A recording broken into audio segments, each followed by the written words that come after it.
안녕하세요. 올해 10월에 결혼식을 앞두고 있는 29살 여자입니다.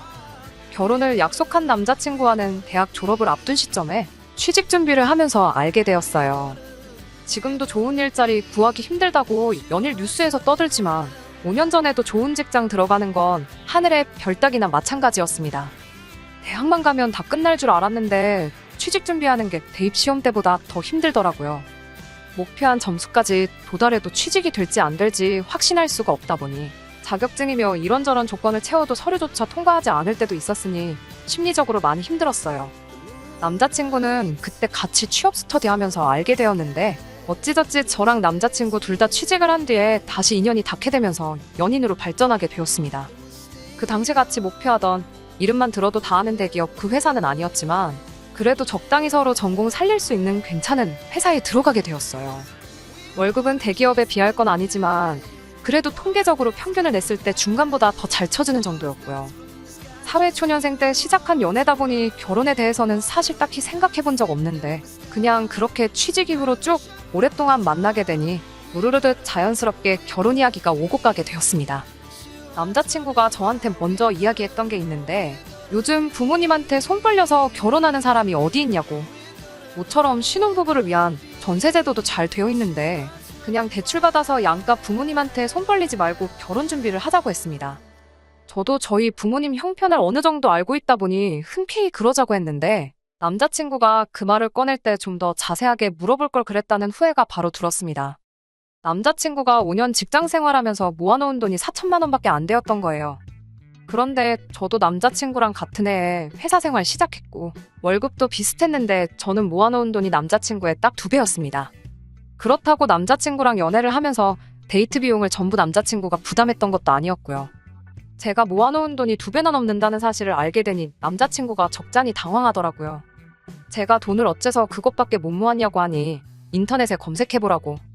현실적으로 5년 직장 생활에서 4천 모은 거면 잘 모은 편에 속한다고 하면서 자기 주변에는 자기보다 잘 모은 사람들이 한 명도 없다고 오히려 당당하게 나오는 거예요.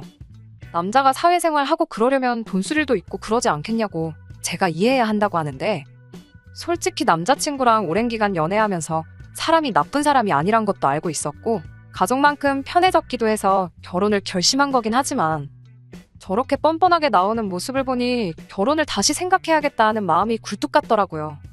연애할 때도 단점이라고 생각했던 게 꼭 자기를 주변에 어떤 상황과 비교를 할 때마다 꼭 자기보다 상황이 못한 사람들하고만 비교를 하고 싶어 했어요. 예를 들자면 모아놓은 돈 가지고 변명했던 걸 들 수 있겠네요. 자기가 알아보니 현실적으로 직장 생활하면서 1년에 1,000만 원도 못 모으는 사람들이 부지기수다하는 인터넷 게시물을 어디서 보고 저렇게 이야기하는 거였거든요. 그런데 조금만 더 검색해보면 직장 생활 5년 차에 1억을 모았네, 1억 5천을 모았네 하는 글들도 심심찮게 찾아볼 수 있었어요. 애초에 1억이나 모았을 거라곤 기대도 안 했지만 적어도 저랑 비슷하게는 모았을 거라 생각했는데 제 반밖에 안 되었으니 낭패였지요. 남자친구도 분위기 파악 정도는 할 줄 아는 사람이었으니 제가 심기가 불편하고 상황이 좀 안 좋게 돌아가는 걸 눈치챘나 봐요. 한동안 제 눈치를 그렇게 보면서 있었는데 며칠 지나지 않아서 목소리에 잔뜩 힘이 들어가서는 자기 부모님께서 자기 결혼할 때를 위해 모아둔 돈이 있으시다며 1억을 보태주시기로 했다 자랑처럼 이야기하더라고요. 먼저 부모님 손 안 벌리고 결혼하자던 사람이 상황이 급박해지니 부모님께 도움을 요청했다는 건 안 봐도 비디오였습니다. 그래도 그걸 가지고 따지지는 않기로 했어요. 남자친구 말 맞다나 갑자기 어디서 힘들게 구하신 것도 아니고 아들 장가 보낸다고 쭉 모아왔던 돈이라고 하니까 말입니다. 그런데 남자친구 쪽에서 남자친구가 모아놓은 돈은 차치하더라도 계획에는 없었던 1억이라는 큰 돈을 해주기로 했는데 저라고 저희 부모님 상황 힘든 거 알고 있지만 저희 쪽에서 아무것도 안 해가게 둘 수가 없더라고요. 저희 부모님한테 이 이야기를 했더니 저랑 같은 반응을 보이셨고 예비 사돈 댁에서 그렇게 보태는데 당신들도 가만히 있으면 그건 나중에 이야기 나올 수도 있다고 일단 노후 자금으로 쓰신다고 적금을 여러 개 들어둔 게 있는데 그중 하나를 깨서라도 2천을 만들어주겠다 하셨습니다. 그럼 제가 모은 돈 8천에 부모님이 지원해준 돈 2천에서 1억을 해가는 거나 마찬가지니까요. 여전히 남자친구가 모아놓은 돈과 남자친구 집에서 지원해주기로 한 1억 4천보다는야 부족하지만 애초에 시작을 반반 결혼하기로 했던 것도 아니었고 부모님 도움 없이 하기로 했던 결혼이니 그게 그렇게 문제될 건 없겠다 싶었습니다. 그래서 총 2억 4천으로 결혼 준비를 하기 시작했지요. 2억 4천의 신혼부부를 위한 전세대출을 받아서 신혼집을 구하기로 했어요. 혹시 모를 주택 청약 당첨의 기대 때문에 조금이라도 목돈을 만들어두고 싶었고, 그래서 욕심내지 않고 집도 딱 신혼 때 몇 년 살기 괜찮은 정도로만 구하고 혼수랑 결혼식 비용도 최대한 아껴보기로 결정을 했습니다. 혼수 같은 경우에는 나중에 저희가 전세 말고 자가로 집을 구하면 그때 가서 할부를 하든 뭐를 하던 간에 좋은 걸로 하면 되겠다는 생각이었거든요. 그렇게 하나둘씩 착착 결혼 준비 해나가고 있던 상황이었는데, 지난주에 데이트하고 있는데 남자친구가 말도 안 되는 헛소리를 하더라고요. 자기 부모님이 1억이라는 큰 돈을 보태주지 않느냐. 그러니까 앞으로 자기 부모님한테 알아서 잘해야 한다. 뭐 이런 식으로 말을 꺼내는 거예요. 다른 건 없고 한 달에 한 번 정도는 시어머니랑 같이 백화점이나 아울렛 같은데 쇼핑 좀 다녔으면 한다는 겁니다. 자기가 외동아들인데 어머니가 이따금씩 딸이 있었으면 좋겠다고 하셨다고, 이참에 제가 딸 같은 며느리 역할 좀 톡톡히 해주면 좋겠다고 하더라고요. 아버지도 무뚝뚝한 성격이고 자기도 아들이다 보니 잘해드리고 싶어도 같은 여자인 제가 하는 것만 하겠냐더라고요. 어머니가 자기한테 전화 오면 참 좋아하시는데 무뚝뚝한 아버지 닮아가지고 자기는 전화하는 게 불편하니까 자기 대신해서 안부 전화도 자주 드리면 좋겠다니 어쩌니 하는데 무슨 생각을 가지고 저런 소리를 다 하고 있나 싶었습니다. 그러다 결정적으로 남자친구가 한마디를 더 보태는데 오만정이 다 뚝 떨어지더군요. 저보고 이제 여자친구가 아니고 며느리가 되는 거니까 시댁에 가면 불편한 티도 내지 말고 손님처럼 가만히 있지 말라는 겁니다. 왜 저런 이야기를 하나 했더니 결혼 허락 받으면서 예비 시댁에 들렀던 날 일에 대해서 말을 꺼내더라고요. 그래도 처음 인사드리러 간다고 해서 샤인머스켓 한 상자 사들고 인사드리러 갔었어요. 자리가 아무래도 어려운 자리다 보니 조금 어색하긴 했지만 최대한 자연스럽게 있으려고 노력했어요. 불편한 티는 최대한 내지 않으려고 노력했었는데 남자친구 눈에는 제가 많이 불편해하는 게 보였나 봐요. 이미 남자친구는 저희 집에 먼저 인사를 드렸고 그때 결혼 허락이고 다 받고 간단한 대화 몇 마디 나눴던 상황이었습니다. 적어도 남자친구가 저희 부모님께 인사드리러 왔을 때 물어보는 말에 로봇처럼 대답만 하고 뻣뻣하게 얼어붙어 있던 거 생각해보면 제가 그렇게 불편해했다고는 생각하지는 않았는데, 사람마다 느끼는 게 다르니까 뭐 할 말은 없어요. 제가 가고 나서 무슨 이야기가 오고 갔길래 불편한 티를 냈다는지는 모르겠지만 손님처럼 가만히 있지 말라는 말은 무슨 말인지 짚고 넘어가야겠더라고요. 그러니까 남자친구가 대답이라고 한다는 소리가 그날 있었던 일을 가지고 걸고 넘어지더라고요. 자기 어머니가 식사 준비한다고 음식 차리고 있는데 가만 앉아만 있던 게 좀 보기 그랬다고 하는 거예요. 식사 끝나고 나서도 말이라도 설거지는 내가 하겠다 한마디 했으면 얼마나 보기 좋았겠냐고. 식사 끝나고 나서도 과일 몇 개를 내주셨는데 이젠 남자친구 어머니도 아니고 시어머니 되실 분이 과일을 자르고 계시는데 칼이라도 뺏는 신용이라도 했어야 한다는 거예요. 과일 이야기가 나와서 말인데 저도 그때 조금 서운했던 게 있었어요. 제가 샤인머스켓이며 이런저런 수입 과일들 여러 개를 사갔는데 솔직히 샤인머스켓 그거 예전만큼 비싸고 없어서 못 먹는 과일도 아닌데 제가 사간 과일들은 그대로 두고 어디 냉장고에 몇 달은 처박아 두신 건가 싶은 말라 비틀어진 사과 몇 개 썰어주신 게 전부였어요. 괜히 사간 거 생색내는 것 같아 아무 말도 안 하긴 했지만 서운했던 거 꺼내면 저도 한두 가지 아니지요. 당장 남자친구가 저희 집에 인사하러 왔을 때 빈손으로 왔던 거 하며 그런데 되려 지난 이야기 끄집어내가며 그땐 그랬고 저땐 저랬지 하며 앞으로 잘하라는 소리가 뭔가 싶더라고요. 그리고 여태까지 조용히 말 한마디 없다가 자기 부모님이 1억 보태주기로 했다고 큰 소리 떵떵 치는 것도 어이가 없었습니다. 남자친구한테 뭘 그런 것까지 미리 정해놓고 하느냐고. 결혼하면 며느리돌이 알아서 할 텐데 그렇게 대놓고 대리효도 강요하는 거 솔직히 말해서 좀 꼴불견이라고 솔직하게 제 생각을 말했습니다. 그리고 당신은 얼마나 우리 집에 사위돌이 잘하려고 그런 부탁을 하느냐고 따졌더니 남자친구는 오만상을 찌푸리며 내가 왜? 라는 반응으로 나오더라고요. 그러면서 한다는 말이 너네 집에서는 2천 보태주는 데 비해 우리 부모님은 1억이나 해주시지 않냐고. 그러니까 도리를 해야 되는 건 내가 아니고 너라고 하면서 딱 잘라서 말을 하더라고요. 여태 너 하는 꼴 보니 우리 부모님한테 그렇게 감사해야 하는 것 같지도 않아서 꺼낸 말이라며 결혼하면 알아서 잘하겠다고 회피하지 말고 노력하는 모습을 보이라네요. 결국 남자친구와는 그날 더 말이 통하지 않아서 그렇게 결론도 내지 못한 채 집에 돌아왔습니다. 원래는 퇴근하면 평일에도 가끔씩 만나서 결혼 준비한다고 만나 사소한 이야기 나누고 겸사겸사 데이트도 하고 돌아왔는데 오늘까지도 그냥 일핑계 대면서 자리를 피하고 있어요. 결혼 이야기 오고 간 지 얼마나 됐다고. 차라리 사소한 걸로 자존심 싸움하는 거였다면 차라리 제가 아무 말도 안 했겠는데 시작부터 이런 역대급 대리요도 이야기를 꺼낼 줄은 몰랐습니다. 막말로 말이 남자친구 부모님이 1억을 해준다는 거지. 엄밀히 따지고 보면 저희 집보다 4천만 원 더 해오는 거거든요. 그걸 바꿔서 말하면 애초에 양가 부모님 지원 없었으면 남자친구가 저보다 4천만 원 덜 해오는 상황이었고요. 지금도 이러는데 만약에 저희 부모님이 2천만 원도 안 해주신다 했으면 얼마나 그걸 가지고 큰 소리를 떵떵 쳤을지 싶어요. 4천 차이에 이 정도인데 그게 6천만 원이었으면 조선시대 때 마냥 시부모님 상 차려드리고 저는 뭐 부엌 구석에 상 펴놓고 혼자 찬밥을 먹으라고 하고도 남았겠다 하는 생각도 들고요. 솔직히 결혼이고 뭐고 그냥 다 때려치고 싶은 심정입니다. 안녕하세요. 돈 얼마 더 해온다고 역대급 대리요도 강요하는 남자친구 때문에 사연을 보냈던 쓰니입니다. 댓글로 조언 남겨주신 분들께도 너무 감사드립니다. 남자친구와는 사연 올린 이후로 2주 동안 바쁘다는 이유로 안 만났어요. 주말에는 친구들하고 예전에 정해놓은 선약이 있다고 핑계대고 자리를 피했고요. 평소 같으면 회사 나가는 평일이라 할지라도 일주일에 2-번 정도는 남자친구랑 데이트를 하고 집에 들어오던 저였으니 칼퇴하고 와서는 집에서 한숨만 땅이 꺼져라 쉬고 있는 저를 보고 저희 어머니께서 뭔가 낌새를 눈치채셨던 것 같아요. 무슨 일이 있었는지 물어보시길래 남자친구와 있던 일을 다 이야기해줬더니 어머니가 대수롭지 않은 듯 그게 뭔 고민이냐고 하면서 언제 날 잡아서 남자친구나 한번 다시 집에 데려오라고 하시더라고요. 저는 파혼을 해야 하나 말아야 하나 고민하고 있었는데 별일 아니라고 하시면서 집에 데리고 오라 하시니 솔직히 이해가 되지 않았습니다. 어머니도 옛날 분이시니 남자친구가 틀린 소리 하는 게 아니라고 생각하시나? 하는 생각까지 들었어요. 그 주말이 돼가지고 남자친구 보고 저희 부모님이 한번 보자시니 오라고 했어요. 2주 동안 제가 만나는 거 피하는 게 티가 날 정도로 행동했으면 어느 정도 눈치를 챘으면 좋으련만 자기가 불리한 상황에서는 그렇게 눈치가 빠르더니 아직도 기고만장해 있던 남자친구는 장인 장모님이 사위를 벌써부터 오라가라 하신다고 짜증 섞인 말투로 농담을 다 하더라고요. 집단에는 농담이라고 능청스럽게 말하긴 했지만 그 말 한마디에서부터 이미 남자친구가 평소에 어떻게 생각하고 있는지 잘 말해주는 거라 생각했습니다.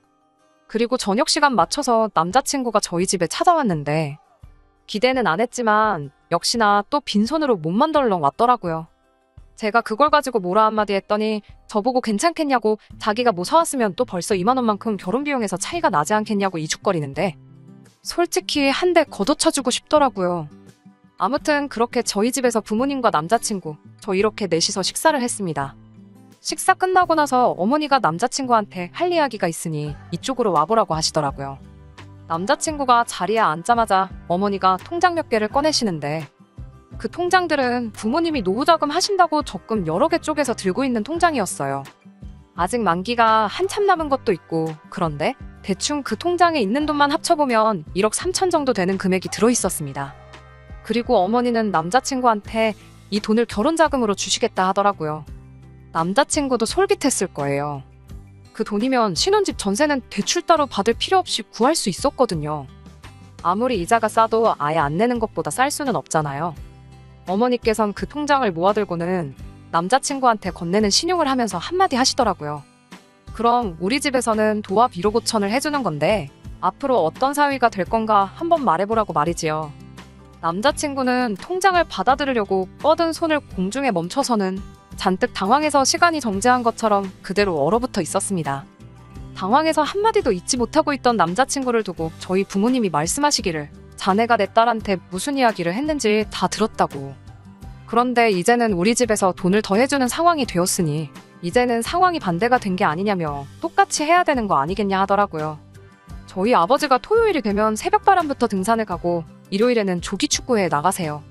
그런데 등산이며 축구며 혼자 다니시니 적적하신 것 같아 보인다고. 남자친구 보고 앞으로 주말에는 등산이든 축구든 하나 골라서 장인하고 같이 다닐 수 있도록 하라고 하시더라고요.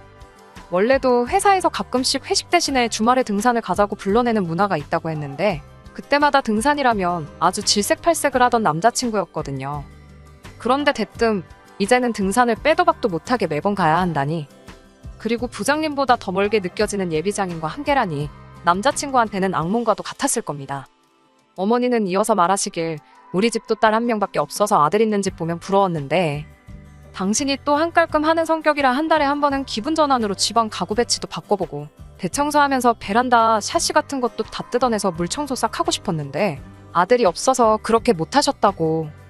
그러니까 앞으로 한 달에 한 번은 또 저희 집에 와서 대청소하는 걸 도우라고 하는 겁니다. 사위한테 처가에 와서 설거지를 시키겠냐, 밥빨래를 시키겠냐고.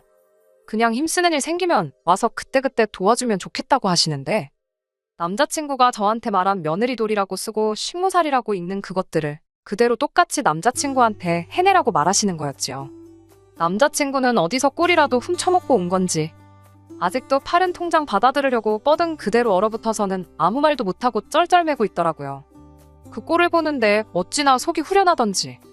그날 저녁에 남자친구한테 연락이 왔습니다. 그냥 우리 처음에 하기로 했던 대로 양가 부모님 지원 받지 말고 우리끼리 힘으로 하면 어떠겠냐고 말이지요. 저희 부모님이 더 해주시기로 한 돈에 제 돈을 합치면 남자친구 쪽에서 해오는 돈하고 9천만 원 차이가 나잖아요.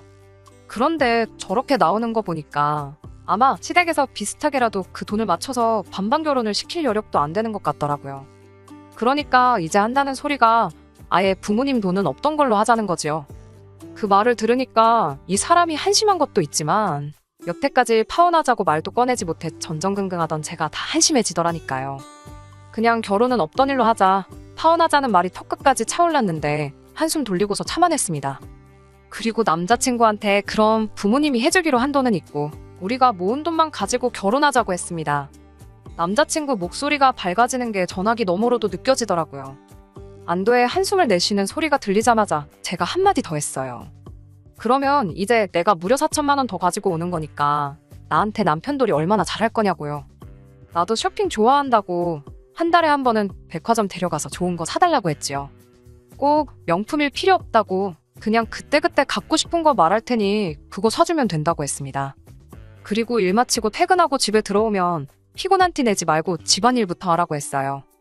요리는 할 줄 모를 테니까 식사 준비 정도는 내가 도와주겠다고. 대신 설거지 같은 뒷정리는 당신이 다 하고 식사 끝나고는 과일들 껍질 전부 직접 깎아서 바치라고 했지요. 요리는 못해도 과일 껍질 정도는 벗길 수 있잖아요. 제 말이 끝나기 무섭게 남자친구가 갑자기 왜 그러냐며 쩔쩔매기 시작하더라고요. 지가 분리할 때만큼은 눈치가 그렇게 빠르더니 이번에도 역시나 눈치를 챈 것 같더라고요. 그래서 남자친구한테 기억 안 나냐고 했어요. 당신 부모님이 이렇게 해주기로 했으니까 나한테 며느리 돌이라고 포장해서 강요했던 대리효도 목록을 나한테 적용시켜서 똑같이 말한 건데 뭐가 문제가 있냐고요. 당장 양가에서 부모님들이 지원해주기로 했던 돈 합쳤을 때 차이나는 4천만 원하고 내가 모은 돈과 당신이 모은 돈에서 차이나는 4천만 원하고 뭐가 다르냐고 했지요. 남자친구가 먼저 저에게 했고 저희 어머니가 남자친구한테 되갚아줬던 것처럼 저도 똑같이 눈에는 눈, 이에는 이로 한 방 먹여줬습니다. 남자친구가 다시 저희 집까지 찾아온다고 진심으로 사과할 테니 한 번만 용서해달라고 하는데 제가 고작 남자친구한테 사과 한마디 받자고 이렇게 쏟아낸 건 아니었지요. 그리고 그제서야 2주 동안 혼자 머리 싸매면서 고민했던 말을 직접 꺼내줄 수 있었습니다. 지금 이 시간부로 결혼은 물 건너간 거라고, 결혼은 물론이고 두 번 다시 우리 집 근처도 찾아오지 말라고, 앞으로 영영 얽히는 일 없이 남으로 살자고요. 남자친구가 파혼이 말처럼 그렇게 쉬운 거냐고. 자기한테 계속 한 번만 더 기회를 달라고 하길래 지금 청첩장이 나온 것도 아니고 어디 예식장 예약해놓은 것도 없는데 그때 가서 파혼하는 것보다, 그리고 결혼하고 나서 이혼하는 것보다 지금 없던 일로 하는 게 더 편하다고 해주고 앞으로 연락하지 말라는 말과 함께 전화 끊고 전화번호 차단해버렸습니다. 전화통화 나누는 10분간 속이 후련해가지고 그날 먹은 저녁이 벌써 다 소화가 된 것 같았어요. 전화 끝내고 나서 나오니까 어머니가 제 방문 앞에서 저를 기다리고 계시더라고요. 그리고는 저한테 잘했다고 한마디 해주시는데 그간 마음고생하던 게 날아가는 것 같아서 눈물까지 날 뻔했습니다. 어머니한테 그 적금들 엄마 아빠 노후자금 아니시냐고, 내가 혹시 그 돈 받아서 결혼하겠다고 들면 어떻게 하셨을 거냐 물으니 그건 네 결정이니 존중해줄 생각 없다 하시더라고요. 그리고선 하시는 말이 저를 그 정도 모질이로 키우진 않았고 현명한 결정 내릴 거 믿고 있었다고 하셨어요. 남자친구랑 저를 오랫동안 같이 지켜봐왔던 지인들이 있는데 걔 중에 몇 명은 저희 어머니가 그래도 너무하신 것 같다고 말하는 사람이 몇 명 있었는데 저는 결코 그렇게 생각하지 않습니다. 그깟 돈 1억 받고 평생 식모살이 비슷하게 할 뻔한 거 구해주신 거나 마찬가지인데 왜들 그렇게 생각하나 모르겠네요. 아무튼 이렇게 파혼하게 되긴 했지만 제 나이가 그렇게 늦은 것도 아니고, 그리고 혹시 아나요? 똥차가 가고 벤츠가 온다는 말도 있잖아요. 적어도 이제 제 눈으로 뭐가 똥차고 뭐가 벤츠인지는 구분할 수 있게 되었으니 제 스스로 좋은 선택 내릴 수 있을 거라고 믿어요. 끝까지 들어주셔서 감사합니다. 오늘의 사연은 여기까지입니다. 구독과 좋아요, 알람 설정 부탁드리고 더 좋은 사연으로 다시 찾아뵙겠습니다. 감사합니다. 신바람 사연 아파트, 오늘의 사연 시작하겠습니다. 안녕하세요. 올해 33살로 결혼 3년차에 맞벌이 하고 있는 평범한 주부입니다. 시어머니 이야기를 해보려고 이렇게 사연을 적어봅니다. 저희 시어머니는 어떻게 보면 생활력이 강하시고 대단하구나 싶을 때도 있는데 어떨 때는 욕심이 너무 과하다 싶을 때도 있는 사람입니다. 손해는 곧 죽어도 안 보시는 분이시지요. 결혼 준비하던 때 약간의 마찰이 생겨서 결혼 이후에는 얼마간 시댁과 거리를 두고 지냈어요. 결혼 이야기 오고 가는 과정에서 시어머니가 결혼을 장사로 생각하셨던 건지 욕심을 참 많이 부리셨거든요. 그때 일로 감정이 상해 결혼이 파토가 날 뻔까지 했는데 남편의 중재로 어떻게 잘 해결되었어요. 하지만 그 덕에 시댁과는 멀어지게 되었네요. 저희 친정이 시댁과 비교했을 때 형편이 많이 넉넉한 편이에요. 그렇다고 해서 저희 집이 무슨 돈이 차고 넘치게 있을 정도로 부잣집은 아닙니다만 그래도 어디 가서 아쉬운 소리 할 필요 없을 정도로 괜찮은 상황이에요. 일단 친정부모님 명의로 상가 하나랑 빌라 하나를 세를 주고 있는 게 있어요. 빌라의 대출금이 남아있긴 하지만 그거 말고는 친정부모님 앞으로 다른 대출은 따로 없고요. 두 분 노후 준비도 다 끝나 있는 상황이에요. 시댁의 경우 시어머니 혼자서 경기도 외곽의 은멸리 단위의 작은 동네에서 살고 계십니다. 시어머니 명의로 아파트를 가지고 계시긴 한데 그쪽이 재개발이나 신도시 개발하는 위치랑은 조금 거리가 있는 편이라 아파트가 돈이 되는 아파트는 아니에요. 게다가 아파트만 두고 봐도 지은 지 엄청 오래된 아파트예요. 6층짜리 저층에다가 엘리베이터도 없는 그런 아파트입니다. 시어머니는 재개발을 기대하고 있긴 한데 솔직히 그렇게 보이지는 않아요. 부동산에 대해서 잘 모르는 제가 봐도 위치적으로 보나 뭐로 보나 메리트가 전혀 없거든요. 그래도 신도시 계획 사업이 추진돼서 주변은 발전하고 있긴 한 것 같은데 시어머니 사는 집은 전혀 아니에요. 게다가 어디 구석으로 들어가서 언덕 위에 있는 곳이라 위치적 접근성도 빵점이고 동도 4개 동인가 밖에 없어 단지도 작은 편이라서 재건축 기대도 없는 거나 마찬가지라고 하더라고요. 차라리 어디서 부지를 사서 아예 다른 시설이 들어온다면 가능성이 있다고는 하는데 아무튼 주변 부동산 이야기만 들어봐도 별로 좋은 곳이 아닙니다. 아무튼 시어머니는 남편이 10년도 전에 독립해 나간 뒤부터도 쭉 재개발만 기다리면서 살고 계신다는데 연애하던 중에는 몰랐던 사실인데 남편이 취직한 이후로는 시어머니가 남편에게 생활비를 받아가며 생활을 꾸려나가셨다는 걸 알게 되었어요. 남편이 집안 형편이 어려울지라도 사람 하나는 참 성실하고 좋은 사람입니다. 남편하고는 연애 결혼을 했는데 서로 집안 형편에 대해서 이야기를 주고받을 일이 없었다 보니 연애하면서는 이 상황을 알지 못했어요. 남편 또한 저희 집이 넉넉한 상황이라는 걸 전혀 모르는 상황이었던 거지요. 애초에 처음 남편과 연애를 시작했을 때는 결혼을 염두에 두고 연애를 시작한 게 아니었습니다. 그런데 한 해 만나고 두 해 만나고 그렇게 인연을 쭉 이어오다 보니 사람이 한결같고 참 진국이다 하는 생각이 들면서 자연스럽게 결혼에 대해서 생각해보게 되었습니다. 적어도 사람 속썩이거나 하는 일은 없겠다. 가족을 위해 평생을 헌신하겠다. 그런 믿음을 주는 사람이었어요. 하지만 연애 기간이 1년에서 2년, 3년 점점 길어지기만 하는데 저희가 무슨 20대 초중반 한참 때 이 사람 저 사람 만나가며 하는 연애도 아니고 충분히 결혼을 진지하게 생각할 나이가 되었는데도 남편 입에서 도통 결혼하자는 이야기가 나오지가 않았어요. 저 혼자만 결혼 생각을 하는 건가, 김칫국만 혼자서 한 사발 마시고 있는 건가 싶기도 했고 이렇게 괜히 저도 나이만 먹고 홍기 다 차서 소박 맞는 거 아닌가 하는 생각도 들어서 결국엔 결혼 이야기도 답답해진 제가 먼저 꺼내게 되었습니다. 그런데 남편이 주저하면서 처음으로 자기 집안 형편에 대해서 솔직하게 말을 해줘서 그때가 돼서야 남편 집안 형편에 대해서 알게 되었어요. 남편은 그럭저럭 괜찮은 회사에 다니고 경력도 10년 가까이 돼서 받는 연봉도 상당했었습니다. 그런데 그걸 떠나서 어머니가 홀어머니고 그나마 본인 명의로 아파트 하나 가지고 있긴 하지만 노후 준비가 되어 계신 것도 아니고 그거 말고는 아무것도 없는 거나 마찬가지라서 자기가 취직한 이래로 매달 어머니한테 100만 원씩 드리고 있는 상황이라는 사실도 그때 처음 알게 되었습니다. 남편이 결혼에 자신이 없었던 건 자신이 처한 그런 상황 때문이었어요. 세상에 어느 배우자가 어머니한테 달마다 100만 원씩 보내는 남자를 결혼 상대로 보겠냐고 자신 없어 했지요.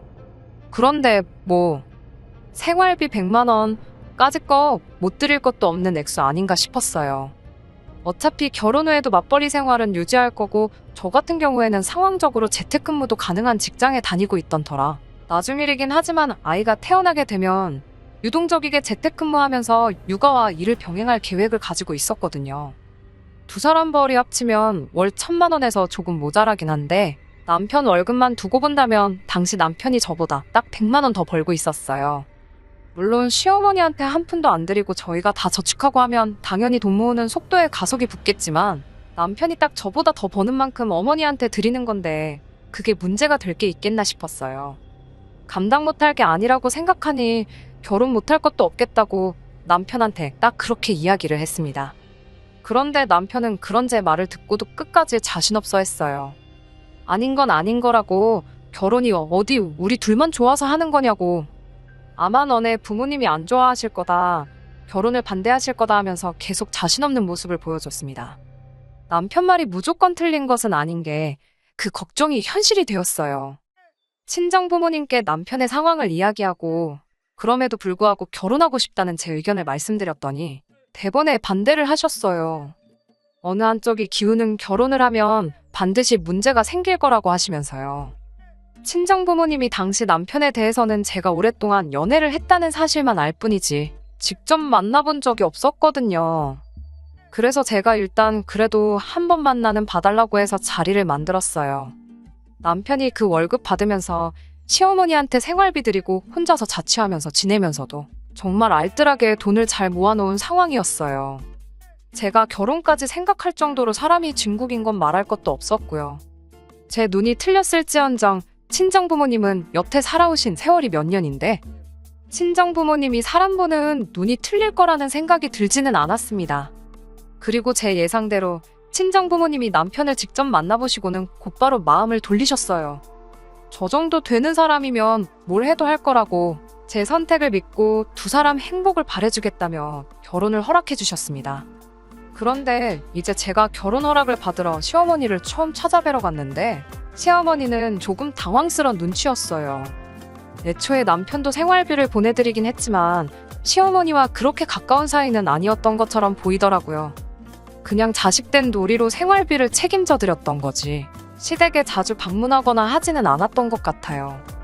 그랬던 아들이 갑자기 결혼한답시고 며느리 될 사람이라며 저를 소개시키니 시어머니도 그 순간에 여러 가지 생각이 오고 갔을 수 있다고 생각합니다. 결혼 허락받으러 간 자리였는데 시어머니는 결혼해라 마라 소리보다 당장 당신이 매달 남편에게서 받고 있던 생활비 이야기를 꺼내시더라고요. 시어머니도 어느 정도 생각은 하셨던 거지요. 당신이 받고 있는 그 생활비가 끊기면 당장 생활이 안 된다면서 그것부터 확실하게 짚고 넘어가려고 하시더라고요. 저야 이미 남편과 결혼에 대해 이야기하면서 계속 생활비를 보내드리기로 결정했던 상황이다 보니 길게 이야기할 것도 없었어요. 이미 끝난 이야기라고 시어머니한테 걱정하실 필요 없다고 대답을 했지요. 그런데 그게 오히려 독이 되어버린 겁니다. 시어머니가 생각했던 것보다 제가 호락호락 생활비를 계속 드리겠다고 나오니 욕심이 나기 시작하셨던 것 같아요. 양가의 결혼 허락을 받은 뒤에 상견례를 앞두고 시어머니한테서 연락을 하나 받게 되었습니다. 그동안 아들이 혼자 나가 살면서 고생하는 거 알고 그래서 부담스러울까봐 말을 안 해서 말인데 당장 아들 취직한 지가 10년도 더 넘었다고. 그때랑 비교하면 지금 물가도 많이 오른 거 알지 않느냐고 저한테 먼저 질문을 하시곤 사실 100만 원 보내주는 생활비로는 당장 사는 게 힘들었다는 이야기를 하시더라고요. 그리고 이제 결혼도 하니 이제 못해도 200만 원씩은 받는 게 좋겠다고 생활비 액수를 2배로 올려서 저한테 통보를 하셨어요. 그게 싫다면 결혼할 때 현금 해단으로 5천 정도를 해오라고 하더라고요. 일단 상의해보겠다 하고 전화를 끊긴 했는데 그걸 친정부모님한테 말을 할 수는 없겠더라고요. 남편이 당시 돈을 잘 모아놓긴 했다지만 그거야 혼자서 자취하면서 어머니한테 생활비까지 보내드리는 상황인 걸 감안했을 때야 알뜰하게 모은 거지. 매달 100만 원씩이라도 10년이면 1억이 넘는 큰 돈이잖아요. 거기에 저도 여태껏 벌어놓은 돈을 물 쓰듯 펑펑 쓰면서 있던 것도 아니고 저도 열심히 잘 모아놓았다 보니 남편이 모아놓은 돈보다는 부족하긴 했지만 적당할 만큼의 저금은 저도 가지고 있었습니다. 더불어서 친정부모님께서도 여유가 있으시다 보니 저희 신혼살림 차리는데 모자란 만큼은 지원을 해줄 테니 괜히 대출 같은 거 받아서 돈 갚고 그러지 말라고까지 이야기가 되었던 상황이었던지라. 반반 결혼하는 것도 아니고 저희 쪽에서 명백하게 더 많은 돈을 해가는 상황이었는데 거기에 현금에 단 5천을 준비하라고 말을 할 수는 없는 노릇이잖아요. 차라리 반반 결혼이었다면 어떻게 해보기야 하겠는데 싶더라고요. 그리고 친정부모님도 형편이 한쪽으로 기운 결혼에 대해 부정적으로 생각했던 가장 큰 이유 중 하나가 그거였기 때문에 이 이야기를 꺼내면 큰일이 나겠구나 싶어서 난감했어요. 그런데 남편이 벌써 나서서 상황을 정리를 해버리더라고요. 시어머니한테 어머니 때문에 이 결혼이 잘못되면 매달 보내드리던 100만 원도 안 보내드리는 수가 있다고. 뭐 그런 식으로 이야기를 해서 시어머니가 아무 말도 못하게 상황을 정리했던 거예요. 그 뒤로 결혼식 당일까지 시어머니랑 친정부모님이 상견례 이후로 따로 만날 일이 없어서 별탈 없이 결혼 준비를 할 수 있었습니다. 그런데 결혼식 날에 일이 터져버린 거예요. 시어머니가 친정부모님 앞대다 두고 예단 이야기를 직접 꺼낸 건 아닌데 신부 측, 그러니까 제 앞으로 들어온 축의금을 당신이 다 가져가면 어떻겠냐고 말도 안 되는 요구를 대놓고 하신 거예요. 저는 신부 대기실에 있느라 상황을 몰랐는데 남편 말에 의하면 이대로 하객들 다 모아놓은 자리에서 결혼식이 파토가 나버리겠구나 이런 생각이 들었답니다. 아무튼 그 상황도 어떻게 남편이 잘 수습을 했더라고요. 그리고 중간에서 친정부모님께도 잘 말해서 결혼식은 무리 없이 진행될 수는 있었습니다. 하지만 아무래도 그런 일이 있었다 보니 처음 말씀드렸던 것처럼 신혼살림 차린 이후부터 시댁에는 신경을 쓰기 조금 그런 상황이 되어서 시댁과는 멀리 지내게 되었습니다. 대신 다른 건 몰라도 매달 보내던 생활비는 꼬박꼬박 잘 챙겨서 보냈어요. 명절 때도 어버이날 때도 시댁에는 발길조차 하지 않았습니다. 제가 가보자고 해도 남편이 싫다고 계속 거절을 했어요. 그렇게 무슨 일만 있으면 친정부모님하고 같이 시간을 보냈는데 남편이 워낙에 잘하기도 했지만 한편으로는 조금 외로워 보일 때도 있었습니다. 입장 바꿔 생각해보니 겉으로는 아무렇지 않은 척을 해도 속은 말이 아니겠구나 하는 생각이 들더라고요. 남편은 괜찮다니 걱정 말라고 하는데 오지랖인지는 모르겠지만 계속해서 신경이 쓰였어요. 친정부모님도 매번 명절 때 대놓고 시댁 안 가고 친정에서 내내 시간 보내가 가는 저희를 보고 한마디를 하셨어요. 아무리 그런 일이 있었다고 해도 그러면 안 된다고, 이럴 때일수록 더 잘해야 한다고 조언을 해주시더라고요. 시어머니 상황도 이해할 수 있고 그때는 그랬지만 지금은 시간도 어느 정도 지났으니 괜찮다고. 돈 얼마 때문에 부모 자식 간에 연을 끊을 수가 있냐며 이젠 시댁도 챙기라고 하셔서 결국 반강제적으로 시댁과 다시 연을 이어가게 되었습니다. 남편은 부담스러워하긴 했지만 그래도 속은 한결 후련하겠구나 싶었어요. 매달 빠짐없이 돈을 보내긴 했지만 연락을 안 하고 지낸 게 괘씸해서 그랬나 결혼 후 1년이나 지나고 나서야 다시 상봉했는데 크게 관심을 갖지는 않으셨어요. 오히려 귀찮다는 분위기만 팍팍 내셨고요. 대신 다른 건 몰라도 명절 때랑 어버이날 그리고 생신 때 제가 따로 드리던 봉투가 있었는데 그때만큼은 엄청 좋아하셨던 기억이 있네요. 아무튼 그렇게 남편과 3년간 결혼 생활을 잘 이어오고 있었습니다. 그런데 올해 초부터 시어머니가 무릎이 많이 안 좋아졌다며 자주 연락을 해오셨어요. 원래도 관절이 약한 편이라고 들었는데 어디서 무릎 인공관절 수술에 대한 이야기를 듣고 오셔서는 그걸 받고 싶다는 이야기를 꺼냈습니다. 병원에 가서 상담을 받아봤는데 병원 쪽에서는 아직 시어머니 나이도 인공관절 수술을 받기에는 조금 이른 느낌이 있기도 하고 엑스레이랑 기타 검사 결과를 보면 아직 수술을 받아야 할 만큼 심각한 상황이 아니라는 소견을 말해주더라고요. 인공관절도 유통기한 비슷한 게 있다 보니 평생 쓸 수 있는 적절한 나이에 받는 게 제일 좋다고 이야기를 하니 그 말도 일리가 있어서 이해가 가더라고요. 그래서 저희는 좀 더 지켜보기로 했어요. 그런데 문제가 생긴 게 뭐냐면 이러나 저러나 병원에서도 관절이 좋은 상황은 아니다 보니 무리가 안 가게 조심하라고 이야기를 해줬는데 시어머니 살고 계신 집이 엘리베이터도 없는 오래된 아파트다 보니 특히나 무릎 조심을 해야 하는 시어머니인데 마침 살고 계신 층이 5층이라서 문제였습니다. 올라가는 것도 일이지만 관절이 안 좋은 상황일 때는 내려가는 걸 더 조심해야 한다 하더라고요. 거기에 집도 언덕배기에 있다 보니 시어머니가 장이라도 보러 갈라치면 갈 때는 내리막길, 올 때는 오르막길 난코스에 집에 도착해서도 계단을 오르내려야 하는 참 관절에 안 좋은 상황이었던 거예요. 그렇다고 집에서만 계실 수도 없는 노릇이잖아요. 그래서 다른 방법이 있나 알아봐야 했습니다. 외과적인 치료 말고도 상태를 나아지게 할 수 있는 수단이 있나 틈틈이 알아보고 있었는데 친정부모님께서 이 사실을 알게 되시고는 남편에게 제안을 하나 하셨어요. 사실 제안이라고 할 것도 없이 무조건 시어머니한테 이득뿐인 조건이었습니다. 친정부모님께서 세를 주고 있던 빌라가 하나 있습니다. 지은 지 얼마 안 된 신축 빌라인데 요 근래 전세 문제 때문에 난리통이었다 보니 살고 있던 세입자가 전세를 빼고 싶다고 해왔어요. 그래서 그 집이 비어버리게 되었는데 친정부모님께서 세입자를 구하기보다 시어머니가 거기 와서 살면 딱 좋겠다는 제안을 해오신 거예요. 특히나 주변에 병원 시설도 잘 되어 있고 대중교통도 좋고 한 편이다 보니 세입자를 구하려는데 사돈어른 생각이 딱 났다며 남편한테 말을 꺼내신 거예요. 시어머니 아파트 팔면 전세금 정도는 나올 텐데 당장 시어머니 집이 팔릴 집은 아니라서 보증금은 어떻게 해야 하나 싶었는데 친정부모님께서 보증금도 나중에 집 팔리고 나서 주셔도 된다는 파격적인 조건까지 내거셨어요. 남편도 친정부모님 배려의 눈물까지 슬쩍 보이더라고요. 그리고 이 좋은 소식을 전하러 당장 시댁에 찾아갔지요. 그런데 시어머니는 시큰둥한 표정으로 그게 뭔 제안이냐며 곧바로 거절을 하시더군요. 다른 이유가 있다면 이해라도 해보겠는데 이어진 시어머니 말에 남편도 저도 두 손 두 발 다 들어버리고 말았습니다. 시어머니는 아파트에서 빌라로 이사가는 사람이 어디 있냐며? 뭐하러 수준을 낮춰서 살아야 되냐고. 당신은 평생 아파트에서 살아왔기 때문에 다른 데서는 못 산다고 어깃장을 부리는 겁니다. 아파트도 아파트 나름이지 엘리베이터도 없는데 계단 오르내리는 거 생각하면 빌라나 아파트나 뭐가 다른가 싶었어요. 심지어 그 빌라는 층도 1층이었거든요. 시어머니는 끝까지 빌라가 1층이면 서울이면 반지 하나 다름없는 거라고 하면서 더더욱 싫다고 고집을 부리기 시작했고요. 계속 아파트랑 빌라랑 어딜 비교하냐며 어깃장을 부리는데 저랑 남편은 도무지 그런 시어머니를 이해할 수 없었지요.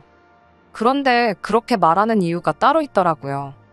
시어머니는 그럴 게 아니고 저희 집에 방 한 칸을 비워놓으라는 겁니다.